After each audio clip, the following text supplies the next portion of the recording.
3 दिन पहले जब मैं रात को 10 बजे सोने के लिए गई तो सोने से पहले मैं बिस्तर पर लेटे लेटे रील्स स्क्रॉल करने लग गई। रील्स देखते देखते कब 12 बज गए मुझे पता ही नहीं चला। और अगर आप मुझसे पूछते हैं कि मैंने इन 2 घंटों में कौन सी रील देखी तो मुझे एक भी रील याद नहीं है। तभी मुझे समझ आया कि अब हम यूजर्स नहीं रहे, हम एडिक्ट्स बन चुके हैं।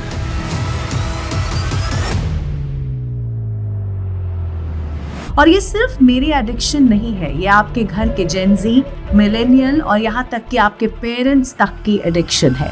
आप जानते हैं हमारा टाइम अब हमारे कंट्रोल में नहीं है बल्कि मोबाइल के कंट्रोल में है और वजह है फोन एडिक्शन। अगर आप अपने जीवन के सारथी बनना चाहते हैं और समय को अपनी मुट्ठी में रखना चाहते हैं तो ये वीडियो अंत तक जरूर देखिएगा।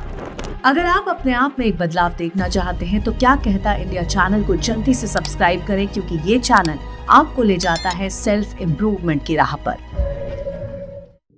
डूम स्क्रॉलिंग, क्या ये शब्द कभी आपने सुना है? इसका मतलब मैं आपको बताती हूँ।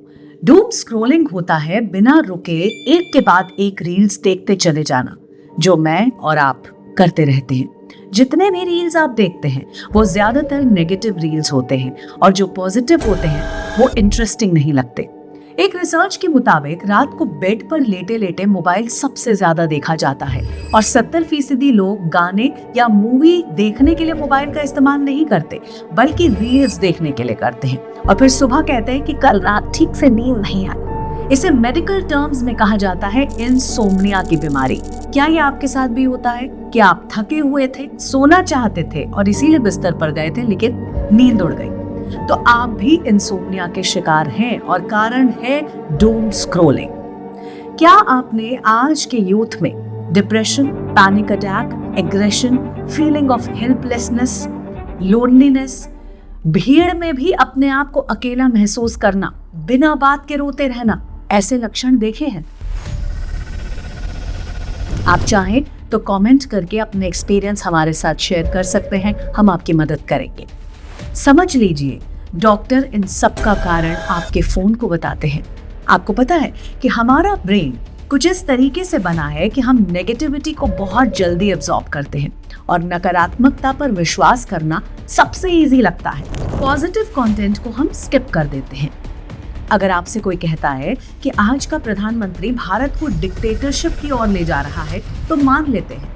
ऐसा हो सकता है जब भारत इतनी बड़ी डेमोक्रेसी है, लेकिन हमारी साइकोलॉजी कुछ ऐसी बन चुकी है कि नेगेटिविटी हमें पॉजिटिविटी से ज्यादा अट्रैक्ट करती है, चाहे फिर वो झूठी ही क्यों ना।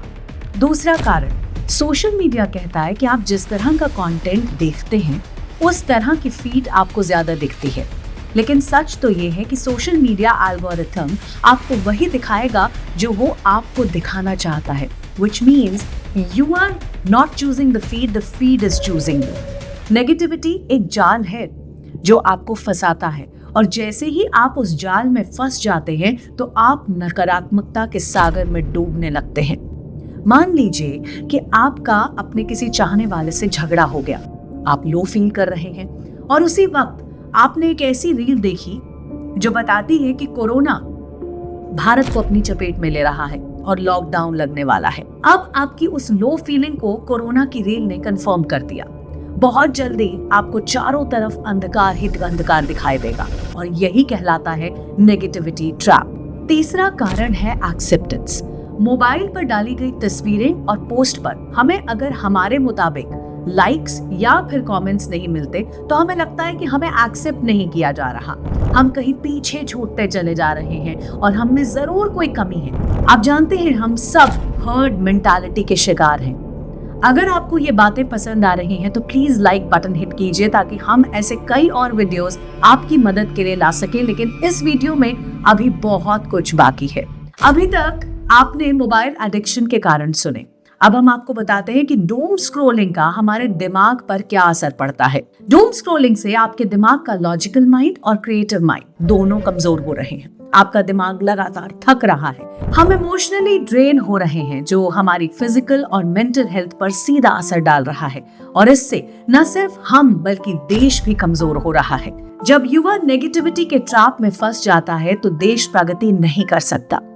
रील्स में कहीं से आपको वॉर की न्यूज आती है, कहीं से ग्लोबल वार्मिंग की न्यूज आती है, कभी क्राइम की न्यूज आती है और कभी कभी तो आपदा की खबर भी आती है। और हमें लगने लगता है कि देश में कुछ भी सही नहीं चल रहा और हम एक पागल इंसान की तरह वर्स्ट केस सिनेरियोज को इमेजिन करने लग जाते हैं, जिससे मेंटल हेल्थ की धज्जियां उड़ रही हैं और शरीर थकने लगता है। अमूमन एक व्यक्ति दिन में 7 से 8 घंटे मोबाइल देखता है और ऐसे देखता है कि आंख तक नहीं झपकता।